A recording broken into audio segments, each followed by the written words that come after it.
Non, juste un tout petit peu en fait pour l'endroit oppressant. C'est ironique. Je précise quand même pour ceux qui n'ont et ceux et celles qui me croiraient au premier degré dans la salle. Non, mais voilà, en fait, ce que je voulais donc dans ce thriller d'anticipation, c'était aussi prendre un petit peu un décor qui est donc un huis clos, puisqu'on a énormément quand même dans la lignée du polar, du thriller, des huis clos qui se déroulent donc sur une île. C'est quand même un petit peu le décor oppressant par excellence. Et en plus, il y avait peut-être la petite notion de rendre hommage à quelques classiques de la science-fiction, ou du moins de l'imaginaire, comme, je vais pas trop en dire, mais comme l'île du Docteur Moreau par exemple, et qui demeure un classique dans ce type de littérature. Voilà. Maintenant, pour ce qui est un décor de rêve, c'est vrai, maintenant j'ai pris l'île tropicale, comme je le disais, en plus l'île totalement privée, le genre de destination, on vous propose ça en 5 minutes, vous dites ok, je fais quand mes valises. Oui, c'est mieux que les Caribéennes. Oui, ça c'est sûr. Généralement, ouais, c'est mieux. Et en même temps, je voulais dire que voilà, là aussi je voulais prendre un petit peu le contre-pied de ce qui, à première apparence, avait l'air d'un paradis sur Terre. On va doucement vers le cauchemar avec ces nuits. Sans faire rêver tranquillement. Tout doucement, vraiment. Jim Hines, la première aventure, puisque le deuxième tome du Bibliomancien vient de sortir, mais évidemment on va se concentrer un peu plus sur le premier pour les personnes qui ne vous auraient pas encore lu. Le roman s'ouvre et ça commence bien puisque vous réduisez ensemble une bibliothèque entière. Ça commence quand même très très mal. Donc, comment tu traduis toi là-bas? Ça va pas, non? The library that I burned down is the Michigan State University Library. I went to Michigan State University. I got lost in that library. Freshman year, I spent over an hour trying to find this article that I needed for a research paper. And so now, many years later, I am a writer. I have the power to take my revenge. But yeah, it does kind of undermine the whole love of books that is the basis of the series. I love all books except MSU. Bad books. Bad library. And I live in Michigan, so I do signings, and people from that library come to me.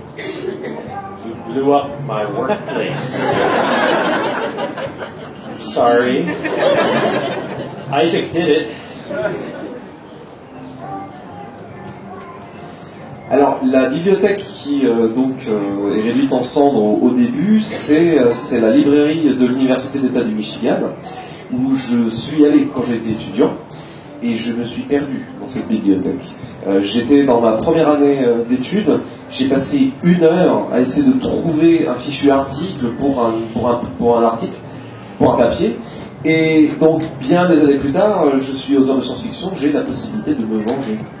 Alors c'est vrai que ça joue un peu le contre-pied par rapport à tout ce que je disais sur l'amour des livres. J'aime tous les livres, sauf ceux de la librairie, de la bibliothèque de l'Université d'État du Michigan. C'est des livres méchants et c'est une bibliothèque méchante. Mais alors, ce qui est parfois, j'ai des gens, puisque j'habite dans le Michigan, et parfois j'ai des gens qui travaillent à la bibliothèque de l'Université d'État du Michigan, qui viennent me voir en séance de dédicace et qui me regardent et qui font « Vous avez fait sauter l'endroit où je travaille. » Pardon, c'est pas moi, c'est Isaac. Il faut dire que c'est pas. Là pour le coup, il le fait pas exprès. Hein. C'est juste qu'il est victime d'une attaque extrêmement violente. Ce pauvre garçon, il a rien demandé. No. Isaac would never do that on purpose. And in fact, he is rather horrified that somebody destroyed a library. There's a quote a little bit later where Isaac is saying libraries and bookstores these are the closest thing I have to a church.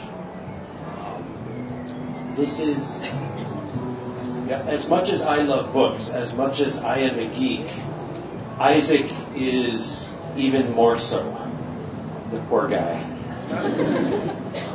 So no, he would have done everything he could have to prevent that.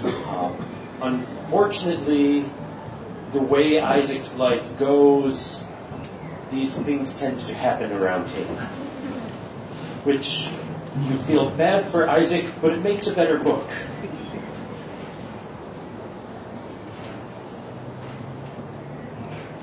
Oui, non, Isaac ne ferait jamais une chose pareille volontairement.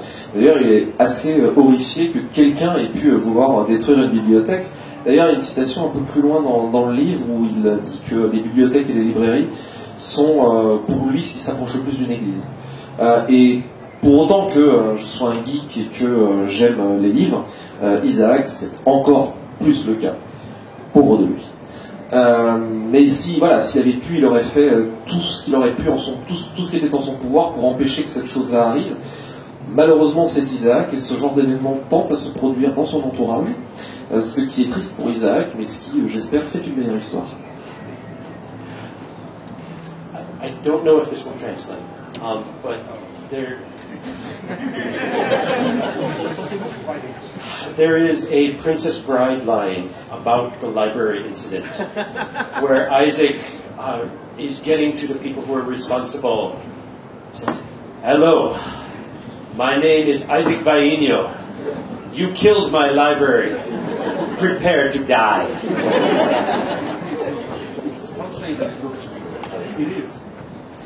Donc il y a une citation dans le deuxième livre où à un moment donc Isaac se trouve face à quelqu'un qui est responsable de la destruction de sa bibliothèque. Il se présente à lui en bon aficionado de Princess Bride et lui dit « Bonjour, je m'appelle Isaac Vainio, tu as détruit ma bibliothèque, prépare-toi à mourir. »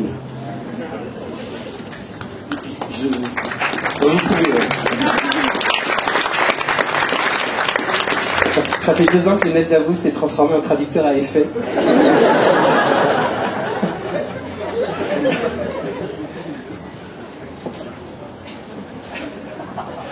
Et c'est tout à fait remarquable.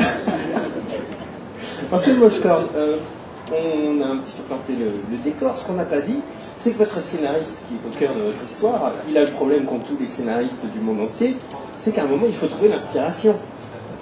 Et lui, il galère dans la vie diurne, on va dire, pour trouver cette inspiration. Or, il a une vie qui, on l'a bien compris, est extrêmement riche, voire carrément dangereuse. Et il y a cette interaction, finalement, d'un côté à l'autre, où on se dit, tiens, mais est-ce que l'inspiration, on ne pourrait pas la trouver dans les rêves, finalement?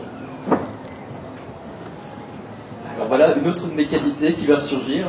Mon côté parfois un peu paresseux, qui m'a fait espérer qu'il existe peut-être quelque part une substance, si c'est le cas, je dis d'emblée, je suis acheteur, hein, je suis votre principal client, manifestez-vous, qui est une sorte en fait de sable des rêves qui serait de l'inspiration à l'état pur. Notre personnage tombe dessus par inadvertance. Au début, il est assez convaincu, en fait, toute une grave crise d'indigestion, de tomber sur un produit absolument néfaste, sans intérêt aucun, jusqu'à ce qu'après, il part pour un long run d'environ 72 heures d'écriture ininterrompue, avec envoi de manuscrits, avec réponse d'un studio intéressé, d'un autre studio, d'un troisième, quatrième, un pugilat de producteurs se déclenche pour s'arracher son manuscrit. Vous l'aurez compris, en parlant pas des rêves de Walter, mais des miens. C'est vrai que du coup, il va courir vraiment aussi après cette substance, ce fameux sable. Alors, on voit bien le marchand de sable, etc. Et puis, voilà, mine de rien, il a une vie diurne assez terne. D'une certaine manière, il ne se passe pas forcément grand-chose. Il a une vie onirique en revanche, où alors tout se déchaîne d'un seul coup, aussi bien sur un plan sentimental que sur un plan relationnel, que carrément sur les mises en danger qui lui arrivent, parce que mine de rien, lui aussi, pour le coup, là on fait sauter des librairies, chez vous on fait brûler à peu près tout ce qui peut passer sous la main aussi. Walter est un garçon délicat et feutré, malheureusement légèrement maladroit, avec une tendance pandémique à tirer les problèmes. Ou les filles à problème, effectivement. Après, je pense qu'en fait, c'est un cœur d'aventurier qui bat en moi, un aventurier contrarié de passer de si longues journées enfermé dans son bureau. Hélas, je cite presque mot à mot les paroles de ma chère et tendre.